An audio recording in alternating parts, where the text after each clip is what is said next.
Ano nga ba ang ugat ng alitan ng Israel at Iran? Totoo kaya na simula pa ito sa panahon ni Abraham ayon sa Biblia?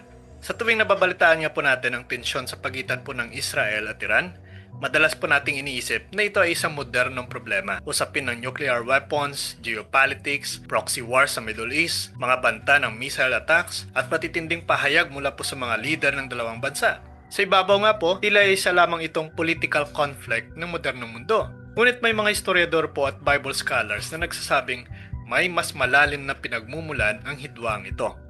Ayon nga po sa Biblia, ang ugat ng tensyon na ito ay hindi nagsimula sa politika.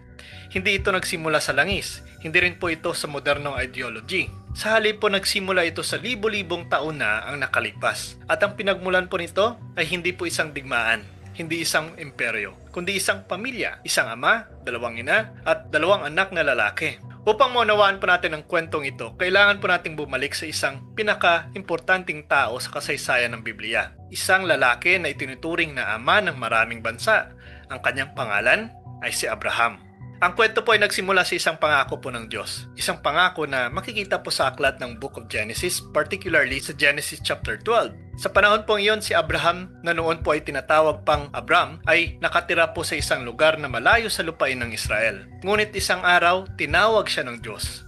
Inutos ng Diyos kay Abraham na iwan ang kanyang bayan, ang kanyang pamilya at ang kanyang nakasanayang buhay, at pumunta po sa isang lupain na ipapakita sa kanya ng Diyos. Kasabay nga po ng utos na ito, ibinigay po ng Diyos ang isang napakalaking pangako. Sinabi ng Diyos kay Abraham na gagawin niya siyang ama ng isang malaking bansa. Ang kanya pong lahi ay magiging napakarami. At higit pa po roon, sinabi rin ng Diyos na sa pamamagitan ng kanyang lahi ay pagpapalain ang buong mundo. Ang pangako nga pong ito ay isa sa pinakamahalagang covenant sa buong Biblia. Ito po ang pundasyon ng kasaysayan ng Israel. Ngunit may isa pong malaking problema. Si Abraham ay matanda na at ang kanyang asawa po si Sarah ay hindi maaaring manganak. Lumipas po ang maraming taon ngunit walang anak ang mag-asawa. So habang tumatagal nga po lalong nagiging mahirap paniwalaan ang pangako. Paano magiging ama ng isang malaking bansa ang isang taong wala pang anak?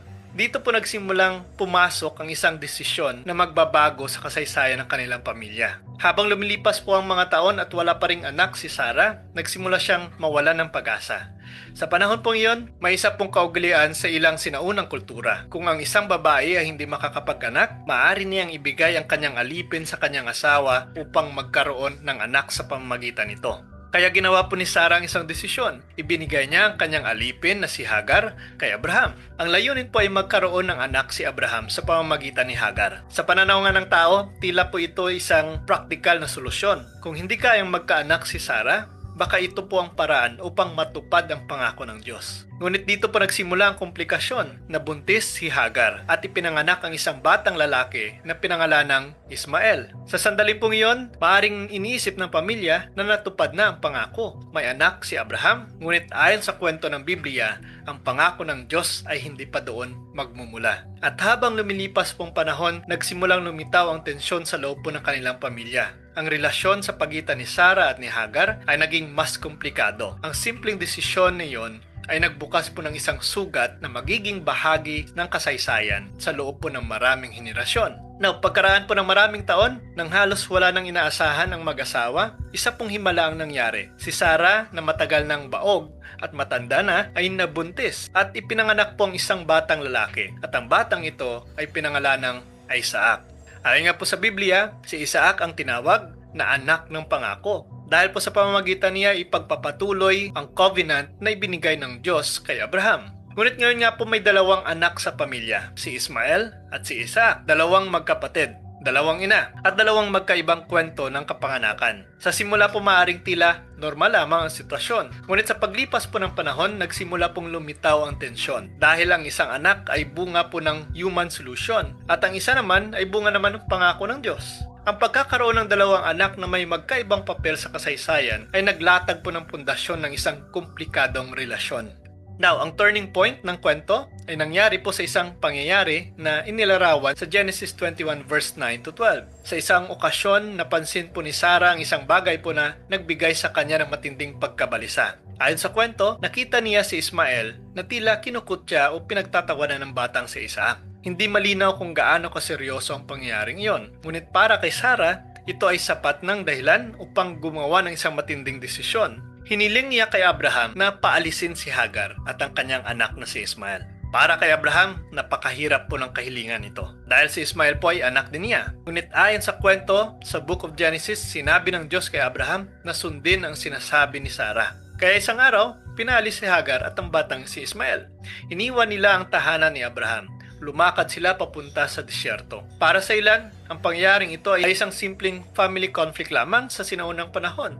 Ngunit para po sa maraming Bible interpreters, ito ang sandaling nagmarka ng isang malalim na sugat sa kasaysayan. Isang sugat ng pagtanggi. Isang sugat ng paghihiwalay. Dalawang anak mula sa iisang ama. Ngunit maglalakbay sa magkaibang landas ng kasaysayan. At ayon po sa ilang interpretasyon, ang kasaysayan po ng mga lahi sa Middle East, ang dalawang linya ng pamilya na ito ay kalaunan ay magiging pinagmulan daw ng iba't ibang mga bansa sa rehiyon. Nang matapos pong paalisin sa tahanan ni Abraham si Hagar at ang kanyang anak na si Ismael, tila isang malungkot na pagtatapos ang kanilang kwento. Isang ina at anak na iniwan sa disyerto. Walang tahanan, walang kasiguraduhan. Ngunit ayon po sa kwento ng Book of Genesis, hindi sila pinabayaan ng Diyos. Sa gitna nga ng kanilang paglalakbay sa disyerto, nang halos mawalan sila ng pag-asa, narinig ng Diyos ang pag-iyak ng bata. At doon po ipinahayag ng Diyos ang isang mahalagang pangako. Sinabi ng Diyos na gagawin din niyang isang malaking bansa ang lahi ni Ismael. Sa madaling salita po, bagamat hindi kay Ismael dumaan ang covenant na ibinigay kay Abraham, hindi ibig sabihin na siya ay tinaktwel na ng Diyos.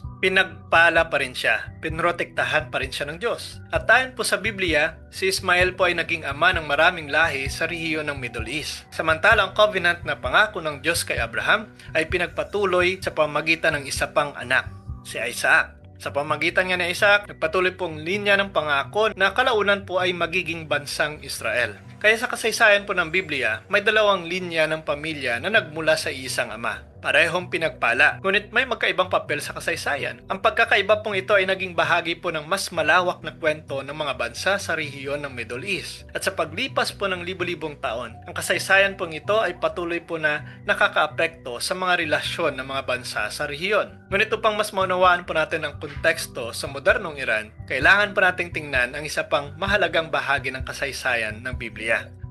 Ang bansang kilala po natin ngayon na bilang Iran ay may sinauna pong pangalan. Ito po ay tinatawag na Persia. Ang Persia nga ay isa sa pinakamakapangyarihang imperyo noong sinaunang panahon. At sa katunayan po, maraming mahalagang kwento sa Biblia ang nangyari sa loob mismo ng imperyong ito. Isa sa mga pinakakilalang halimbawa ay ang kwento po sa Book of Esther. Ang kwentong ito ay naganap po sa panahon ng Persian Empire sa ilalim po ng pamumuno ni King Ahasuerus. Sa kwento pong ito, may isang makapangyarihang opisyal sa kaharian. Ang kanyang pangalan po ay si Haman. Dahil po sa galit at inggit sa isang Hudyo na nagngangalang Mordecai, gumawa si Haman ng isang mapanganib na plano. Plano po ay hindi lamang laban kay Mordecai. Plano niya ay lipulin ang buong lahi ng mga Hudyo sa imperyo. So, isa po itong uri ng genocide na muntik nang mangyari sa kasaysayan. Ngunit sa pamamagitan po ng katapangan ng reyna na si Esther, nabunyag po ang plano ni Haman at ang mga Hudyo ay naligtas.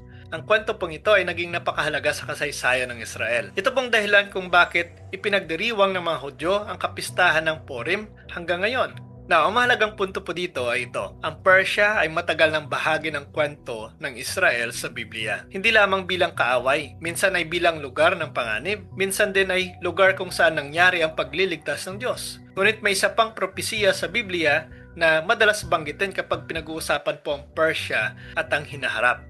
Now, sa aklat po ng Book of Ezekiel, particularly sa Ezekiel 38, may isang misteryosong propesiya na matagal nang pinag-aaralan ng mga Bible scholars. Ang propesiya pong ito ay tungkol po sa isang leader na tinatawag na Gog mula po sa lupain ng Magog. Ayon po sa teksto, sa isa pong panahon sa hinaharap, magkakaroon ng isang alliance ng iba't ibang bansa na aatake sa Israel. At kabilang po sa mga bansang binanggit sa listahan ay ang Persia. Dahil po ang Persia, ang sinaunang pangalan ng Iran, maraming prophecy interpreters ang nag-uugnay sa bansang Iran sa propesiyang ito.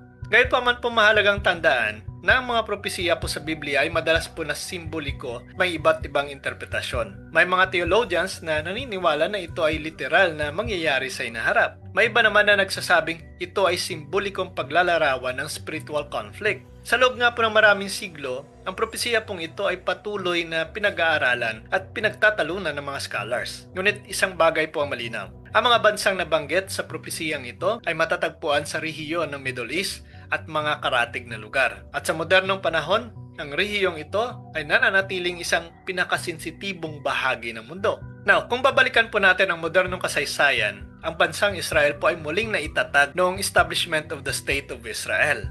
Ito po ay matapos ang mga pangyayari sa World War II at ang trahedya po ng The Holocaust. Ang pagtatatag po ng Israel bilang isang bansa ay nagbago po ng political landscape ng Middle East. Sa mga unang dekada nga po ang relasyon ng Iran at Israel ay hindi agad naging kaaway. Sa katunayan, may panahon po na may diplomatic relations pa ang dalawang bansa. Ngunit nagbago po ang lahat noong Iranian Revolution. Matapos ang revolusyong ito, nagbago ang pamahalaan ng Iran at naging Islamic Republic. Mula po noon, naging mas matindi na ang pagtututol ng Iran sa Israel.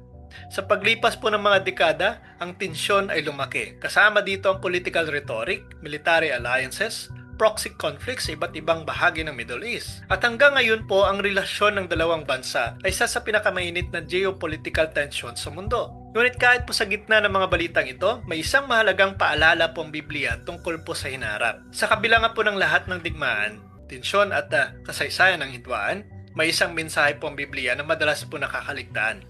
Ito po ay ang mensahe ng pag-asa. Now, sa Book of Isaiah, particularly sa Isaiah 19, may isa pong kamangamanghang pangitain tungkol po sa hinarap. Sa pangitain na ito, ang mga bansang dating magkaaway ay magkakaroon ng kapayapaan. Ang mga bansa sa Middle East ay magtutulungan sa pagsamba sa Diyos. Ito ay isang larawan po ng reconciliation at pagkakasundo. Gayon din po sa sulat ni Paul the Apostle sa Epistles to the Romans, particularly sa Romans 11. Pinapaliwanag po niya na ang plano ng Diyos para sa mga bansa ay mas malawak kaysa sa ating iniisip. Ayon po sa kay San Pablo, ang kasaysayan ng Israel at ng iba pang mga bansa ay bahagi ng mas malaking plano ng Diyos para sa kaligtasan ng mundo. Now, sa madaling salita, ang kwento po ng mga bansa ay hindi po nagtatapos sa digmaan. May mas malaking layunin po ang Diyos sa kasaysayan ng sangkatauhan. Kaya kapag tinitingnan po natin ang tensyon sa pagitan po ng Iran at ng Israel, madali po nating isipin na ito ay simpleng political conflict lamang. Ngunit kapag tinitingnan po natin ang kasaysayan sa mas malalim na perspektibo, makikita po natin na ang mga ugat ng kwentong ito ay umaabot hanggang sa sinaunang panahon ng Biblia. Mula nga po sa pamilya ni Abraham, hanggang sa mga imperyo ng Persia, hanggang sa mga propesiya ng propeta, ang kasaysayan po ng rehiyong ito ay puno ng komplikadong kwento. Ngunit sa huli, may isa pong mahalagang paalala ang Biblia.